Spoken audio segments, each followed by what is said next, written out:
Hi everyone, it's Nicole here from Baby to Sleep. Back with an unexpected update today. I know yesterday I said I'd probably go down to every other day or a few days or when something happened because I wasn't expecting there to be any change for a while. Well, they say if you want to make God laugh, tell him your plans. Well, things definitely did not go quite as expected yesterday, and I do have an update for you. So we're on part 19. We're on night 18, and Alyssia was in a bed last night. So, for anybody that's not so sure where we're up to with things, so Alyssia is my 22-month-old. She was in a cot in the bedroom with myself. She was breastfeeding through the night. She was on multiple night wakings. And she can climb out of a cot. So we've had to transition her. So we've had to stop the breastfeeding, get her sleeping through the night with a transition to sleeping into a toddler bed in her sister's room. And her sister Sofia is nearly 6, so her sleep is very precious. And she's very sensitive anyway to sleep, Sofia. She's the reason I ended up becoming a sleep coach. She's tested us over the years, so I've got to be very, very careful with her sleep. So for me, putting Alyssia in there is actually more, not because I'm worried about Alyssia's sleep, but more because I'm worried about Sophia's sleep. I can deal with all that, but I don't want Sophia's sleep getting disturbed.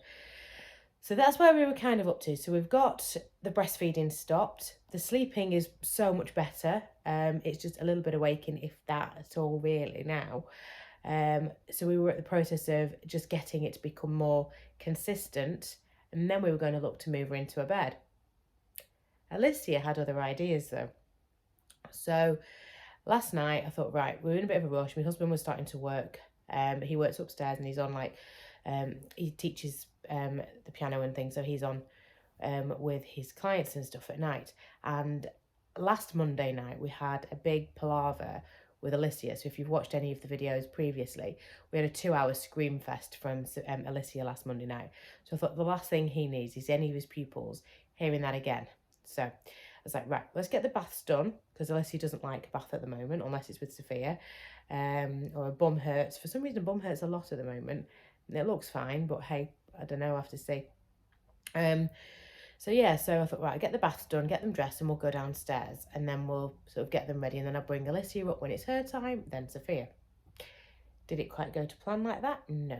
In the bath, they wanted to get straight out. So wash out the bath, into the bedroom, and I took them both into Sofia's room because I thought, well, this is just easy. I can get them both dressed together, and it gets Alyssia used to being in that room rather than constantly separating them.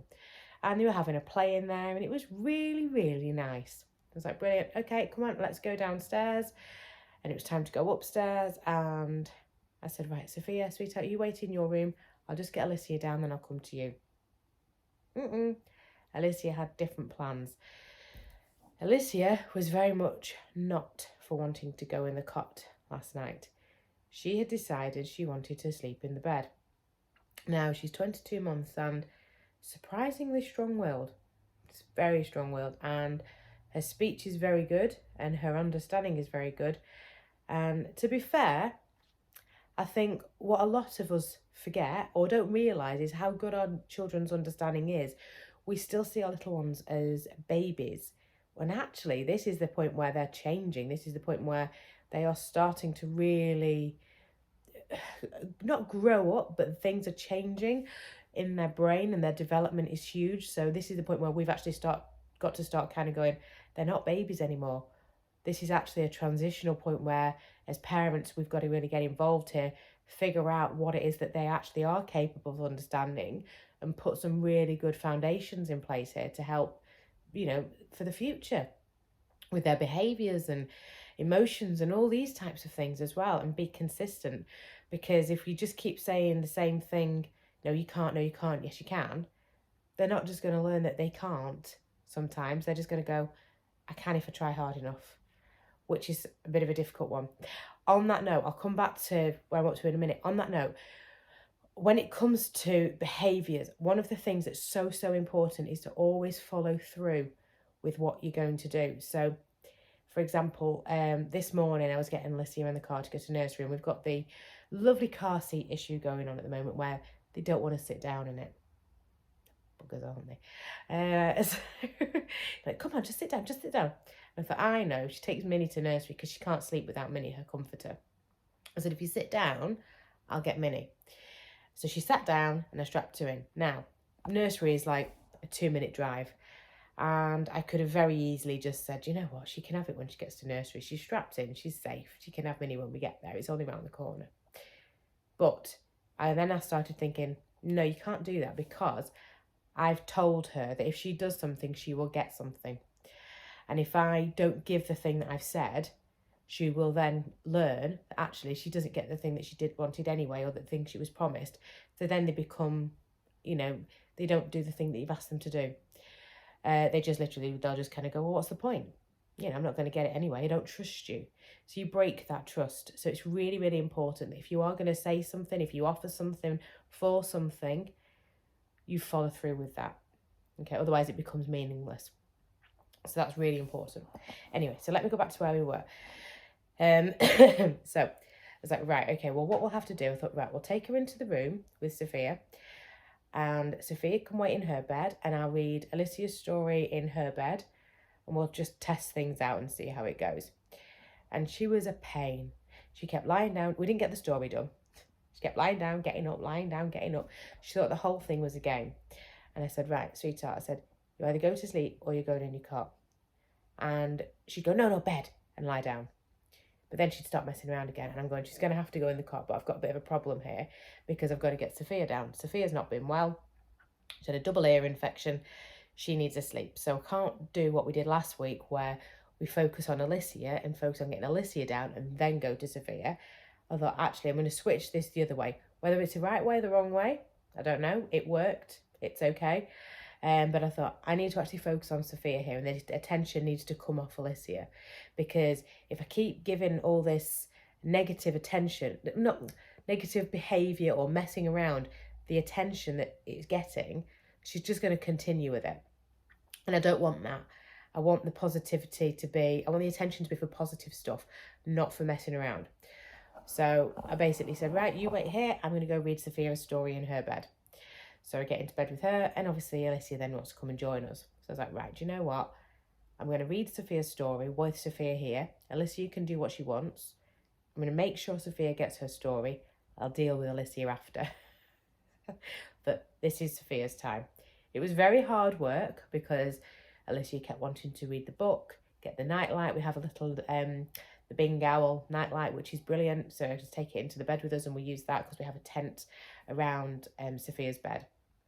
And she's hard work. She's hard work. She's wanting to read the book. She's getting the light. She's just messing around. She's jumping on Sofia. And I kept saying, right, I just kept saying to Sofia, it's okay, sweetheart. We will get your story done, and I will deal with Alyssia after. I'm not letting it ruin your time. Which for Sofia was quite a big thing, because what I'd noticed, she'd been feeling neglected, and I could tell she was. She'd never say it, but I could just tell. There was just something in the way that she was becoming a little bit more resentful, I think, of Alyssia, which is not a very nice thing. And this is normal, by the way. If you're going to constantly give attention to the toddler and not the older one, they're going to naturally start having, not that they don't love their sister or brother, but why should they be getting the attention because they're messing around? And if anything, that then starts to say to them that if I just mess around, I'll get attention as well. So I just kind of went, I'm not going to give this attention that she's trying to get. I'm going to focus on you, sweetheart. So we've managed to read that story. I gave Sofia a cuddles, and I said, right, are we going to try the cot or the bed? And she went, bed. I said, right. And it got to the point where I said, right, this is your last chance, sweetheart. I said, you either go to sleep in your bed or you're getting in your cot. And she just carried on messing around. And it wasn't so much that she was messing around. She'd just jump up and sit up and look at me because she thought the whole thing was funny. I was like, it's really not funny, sweetheart. You need to go to sleep. So it was about 7:30. And I thought, well, do you know what? She's going in the cot. So I took her into the bedroom, and I looked at her and I thought, do you know what? She's knackered. She's not going to go to sleep if I put her in the cot right now. She's not going to go to sleep if she's in the bed, because she's excited and she's massively overtired because it was 7:30. Alyssia doesn't go to bed at 7:30. She struggles normally to get past 6, 6:30. So she was wired to the hill. So I changed my strategy, and I just basically sat there and I put her on my knee. I had her cuddle me, so she wrapped her legs around my waist, and I just basically put her head on my shoulder, and I just stroked it and just let it relax. And I thought, just let her body relax, her head sink into me. And I said, would you like to sleep in your cot? She said, no, bed. I said, right, if I take you to your bed, so you've got to go straight to sleep and no messing around. She said, okay. So I took her back, put her into the bed, tucked her in, and I went and sat. So we've got a chest of drawers that's next to the bed, and it's near the door as well. So she couldn't see me if I sat on the other side of the chest of drawers. So I just went and sat there, and she settled. She went to sleep, and I was so surprised. So I had both of them asleep, and I'm not going to lie, I was absolutely cacking it, because I'm thinking, this is not the plan. This is not what we were supposed to be doing. We're not ready for this. We don't have the gates in place. We're just not prepared. The things that I wanted to have done before we did this was have gates on the bedroom. Either that, I was actually considering, maybe rather than put a gate on the bedroom, put a gate on the bathroom. So rather than, because Sofia's not very good at opening the gates or anything, she can't actually do them yet. But if she needs to get out and have a wee, I need to be able to actually, she needs to be able to leave the room. But also I don't want it too noisy. So I'm thinking, right, well, if I put it on the bathroom, but we didn't have one there, and just trying to move things out of the way. So if Alyssia did come out of the room, it was safe. We just weren't ready for it. I hadn't taught Sofia how to open gates or anything like that. So we just weren't ready. So it was just a bit terrifying, if I'm honest. But she did really well. I moved the gate from downstairs to the bathroom. So I thought, well, at least the bathroom's blocked off. We've got a gate on the top of the stairs. The gate going to upstairs is shut as well. So the only place you can go if she comes out the room is into my room. I thought, that's fine. Let's just see how we go.